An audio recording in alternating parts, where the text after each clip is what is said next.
अगले 1 साल में आप आने वाले 100 साल का राजा बन सकते हो, अगर आज जो चैलेंज मैं आपको देने वाला हूँ उसे पूरा करने की हिम्मत आपके अंदर होगी तो। देखो, आज के इस वीडियो में मैं जो भी कुछ बताऊंगा ना तो आपने पहले कभी सुना होगा, ना ही मैंने खुद कहीं बताया होगा। ये बात सिर्फ और सिर्फ आपके और मेरे बीच की होगी और रहेगी, क्योंकि अभी मैं कुछ ऐसी बातें बताने वाला हूँ जिन्हें फॉलो करने के बाद आपके अगले 100 सालों की बंद किस्मत का ताला खुल जाएगा और आपका टूटा सपना भी आसमान छूने लगेगा। अगले 1 साल को हम 365 दिन की तरह देखेंगे। 1 साल बोलने में तो छोटा लगता है कि 1 साल में कैसे हम अपने सपनों को पूरा कर सकते हैं, कैसे सब कुछ हासिल कर सकते हैं, लेकिन यही इसका उच्चारण अगर 365 दिन के साथ किया जाए तब समझ आता है कि हमारे पास एक नहीं बल्कि 365 नए मौके होंगे। तो सबसे पहली बात कि तुम्हारे पास यहाँ से 365 नए मौके हैं, वो मौके जो तुम्हें बदलने के लिए काफी हैं। याद रखना, अगले 365 दिन का फिलहाल एक टारगेट तो रखना ही है जो हर दिन का होना चाहिए कि तुम्हें किसी से कोई मतलब नहीं रखना है। इस मतलबी दुनिया में जो भी किसी के पीछे बेवजह भागा है ना, वही आखिर में रोया है। एक अंधा भी जिस दिन दुनिया को देखने के काबिल हो जाता है ना, सबसे पहले वो अपनी उसी छड़ी को फेंकता है जिसने हमेशा उसका साथ दिया। ये दुनिया इसी तरह की है, जिस पल में मतलब छूट जाएगा हर इंसान का तुमसे लगाव टूट जाएगा। इसलिए अगले 365 दिन कम से कम 1 साल के लिए सेल्फिश होना सीख जाओ। कोई पार्टी करने बुलाए मत जाओ, आज मुफ्त का खिलाकर कल उसी को जताना और सुनाना आदत है इस दुनिया की। कोई अगर घूमने फिरने के लिए बुलाए तो मुंह पर मना कर दो। काम हजार है तुम्हारे पास, अपना नुकसान करके किसी और के मौज में शामिल होना बेशर्मी और बर्बादी की निशानी है। सेकंड पॉइंट में बताना चाहूंगा कि एक टारगेट रखना है कि हर सुबह एक बेहतर शुरुआत होनी चाहिए। हर दिन की जो सुबह होगी वो शानदार होनी चाहिए। अपने इस 365 दिन के चैलेंज में हर सुबह बवाल होगी। शुरू के कुछ दिन में तुम अपने हर दिन का यही गोल रखोगे। शुरू के कुछ दिन, जैसे कि मान लो हम कल से इस चैलेंज को शुरू करते हैं, तो कल से अगले 10-15 दिन हमारा टारगेट होगा कि हमें एक फ्रेश और स्ट्रॉन्ग मॉर्निंग को एक्सपीरियंस करना है। और मैं फिर बता रहा हूँ, ये पूरे साल की सबसे बेस्ट बात होगी। नंबर 3, खुद को हर दिन बस 1% इम्प्रूव करना है। शुरू के कुछ दिनों में जो अभी मैंने 2 नेचर बताए उसकी आदत तो हो जाएगी तुम्हें।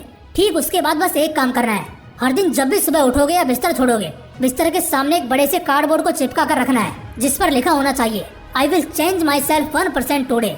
इससे तुरंत तुम्हारे दिमाग को एक आइडिया जाएगा कि आज तुम्हें 1% बदलना है। साइकोलॉजी और साइंस दोनों ने इस फैक्ट को सर्टिफाई किया है कि अगर आदमी हर दिन खुद को सिर्फ 1% बदले तो भी वो अगले 1 साल बाद आज के मुकाबले 38 गुना बेहतर हो जाएगा। 1% से मेरा क्या मतलब है?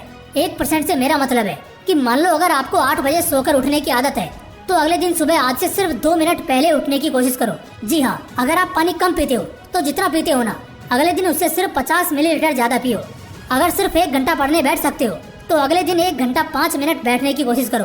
देखो, आदतें ना तो एकदम से बनती हैं, ना ही एकदम से छूटती हैं, और यही इसकी खासियत है कि इंसान आसानी से बिगड़ता भी नहीं है और सुधरता भी नहीं है, लेकिन बिगड़ने के बाद सुधरना मुश्किल हो जाता है। ऐसे में अगले 365 दिन के लिए ये टारगेट सेट कर लो कि एटलीस्ट आपको 1% डेली बदलना है। फिर देखना बेहतर से बेहतरीन हो जाओगे। पॉइंट नंबर 4, हर हफ्ते के लिए कोई मिशन प्लान करो। बिना मिशन के जिंदगी बोरिंग हो जाती है, लेकिन वहीं अगर कोई मिशन हो तो हर पल जीने की एक्साइटमेंट लगी रहती है। अब तक मूवीज में मिशंस को देखकर बहुत थ्रिल मिलता होगा, और उसी तरह का थ्रिल अब तुम रियल लाइफ में भी एक्सपीरियंस करोगे, लेकिन किसी मूवी के फिक्शनल कैरेक्टर से नहीं बल्कि रियल लाइफ के असली हीरो से, और वो तुम खुद होगे।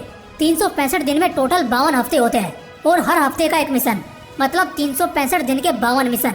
हर एक मिशन तुम्हारी लाइफ, तुम्हारे करियर, तुम्हारा सेटिस्फेक्शन, तुम्हारा स्पोर्ट्स या तुम्हारे किसी भी प्रायोरिटी की चीज से रिलेटेड होना चाहिए। मिशन कुछ इस तरह से हो सकते हैं, जैसे अगले 1 हफ्ते के लिए मुझको फिजिक्स का ये कॉन्सेप्ट 100% क्लियर करना ही है। अगले 1 हफ्ते के लिए मुझको एटलीस्ट अपना आधा किलो वजन कम करना है। अगले 1 हफ्ते के लिए मुझे बाहर का कुछ भी ना खाते हुए सिर्फ और सिर्फ हेल्दी खाना है। अगला 1 हफ्ता मेरा अपना 1 हफ्ता होगा जिससे मैं अपने पूरे 1 महीने के लिए स्ट्रॉन्ग स्ट्रेटेजी बनाऊंगा, जिस वजह से इस पूरे 1 हफ्ते में ना तो मुझे कहीं बाहर टाइम पास करने जाना है और ना ही किसी को अपने पर्सनल स्पेस में घुसने देना है। कुछ इस तरह से और भी शानदार मिशन आप तैयार कर लोगे जब पेन और पेपर के साथ उस मिशन को लिखने बैठोगे। लेकिन उस पेपर के कॉर्नर में लिख देना कि अगर ये मिशन फेल हुआ तो इसकी पनिशमेंट भी तुम्हें ही झेलनी होगी, जिसमें तुम कुछ भी लिख सकते हो, जैसे फोन या लैपटॉप अगले 1 हफ्ते तक बंद, अपने पसंद की कोई भी डिश खाना बंद, या किसी से भी मिलना जुलना बंद।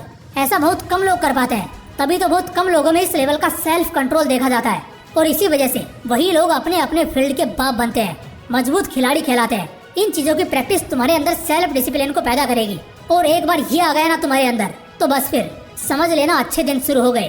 पॉइंट नंबर 5, आज का काम आज ही करना है। स्टूडेंट्स को मैं एक बात बोलना चाहता हूँ, ये जो महीने होते हैं ना जनवरी फरवरी के, ये पढ़ाई करने के लिए नहीं, रिवाइज करने के लिए होते हैं। तुमने पूरा साल क्या किया, सिर्फ काम को टालते रहे। आज जो पढ़ना था वो महीनों तक यूं ही पढ़ा रहा। यही फर्क होता है एक एवरेज स्टूडेंट और एक टॉपर में। एवरेज स्टूडेंट जब पढ़ना चालू करता है ना, तब तक एक टॉपर 3 बार तक अपनी किताब खत्म कर चुका होता है और अब वो रिवाइज करने बैठा होता है। ज्यादातर स्टूडेंट्स जो स्कूल जाते हैं और खासकर जो कॉलेज जाते हैं, ये साल के 10 महीने तो कुछ नहीं करेंगे और जनवरी में एकदम से जब रातों की नींद उड़ेगी तो बस पास होने लायक पढ़ना शुरू कर देंगे, जिससे कम से कम पास हो जाए बस। यही तो दिक्कत है दोस्त। आज का काम अगर आज ही कर लेते हो तो कभी जिंदगी में तुम्हें कोई परेशानी नहीं होगी, कोई तकलीफ नहीं होगी। ये लाइन तो सुनी होगी ना कि हर बंदा अपनी परेशानी की वजह खुद ही बनता है, और इसकी सबसे बड़ी वजह है कि वो बंदा अपना आज का काम आज नहीं करता। तुम उसे छोटा मानकर स्किप करते हो, लेकिन ये क्यों भूल जाते हो कि कल का भी दिन है और कल भी एक अलग काम होगा। तो अगर आज का काम कल करोगे तो फिर कल का काम कब करोगे? लेकिन क्या सच में कोई आज का काम भी कल तक कर लेता है क्या? नहीं, आदमी आज का काम उस काम के आखिरी डेट में करता है और इसीलिए लोग डिप्रेस्ड होते हैं और फेल हो जाते हैं। यहाँ से एक और पक्की कोशिश करनी है कि अगले 365 दिन के इस पूरे अभ्यास में हर दिन अपना काम उसी दिन को कर लेना है। सिर्फ ये करना तुम्हें बहुत लोगों से बहुत आगे पहुँचा देगा। पॉइंट नंबर 6, नेगेटिविटी को अपनी जिंदगी से इरेज करना सीखो। कोशिश करें कि किसी के बारे में बुरा ना बोलें। सिर्फ इतना करने से ही आप आधे से ज्यादा आबादी से कितना आगे निकल जाएंगे, ये आप खुद भी यकीन नहीं कर पाएंगे। दुनिया नेगेटिविटी और टॉक्सिसिटी को नापसंद करने का दिखावा करती है, लेकिन सारा हकीकत तो ये है कि वो खुद ही में टॉक्सिक है, नेगेटिव है। जब तुम हमेशा अपने बारे में गलत सोचोगे कि तुमसे ये नहीं हो पाएगा, हमेशा दूसरों की चुगली करोगे, तो ऐसे में घंटा तुम जिंदगी में कुछ उखाड़ पाओगे। अगले 1 साल तक हर दिन सुबह उठने से लेकर रात को सोने तक किसी के बारे में भी गलती से भी गलत नहीं बोलना है। जो इंसान दूसरों के लिए जहर बनाता है ना, वो खुद ही पहले उस जहर से तबाह होता है। सिंपल सा फंडा समझ लो दोस्त, किसी के बारे में कुछ भी उल्टा सीधा बोलना या नेगेटिव बोलना छोड़ दो, फिर जितने तुम्हारे अच्छे रास्ते होंगे ना, वो खुलना शुरू हो जाएंगे। तुम तरक्की पर तरक्की करना शुरू कर दोगे और कभी भी फ्रस्ट्रेटेड मूड के साथ खुद को नहीं झेलोगे। दोस्तों, अगले 1 साल की बात है। हाँ जी, बस 1 साल। 1 साल के लिए खुद को भट्टी में झोंक दो अगले 100 साल का राजा बनने के लिए। जबरदस्त कहानी उसी की बनती है जो जबरदस्त संघर्ष को रचता है। अगर 1 साल की कुर्बानी से 100 साल की बादशाहत मिलती है तो दोस्त, ये कुर्बानी जचती है। 1 साल बस। इन पॉइंट्स में वो राज है, वो दम है जो तुम्हें फर्श से अर्श तक सीधा पहुंचाएंगे।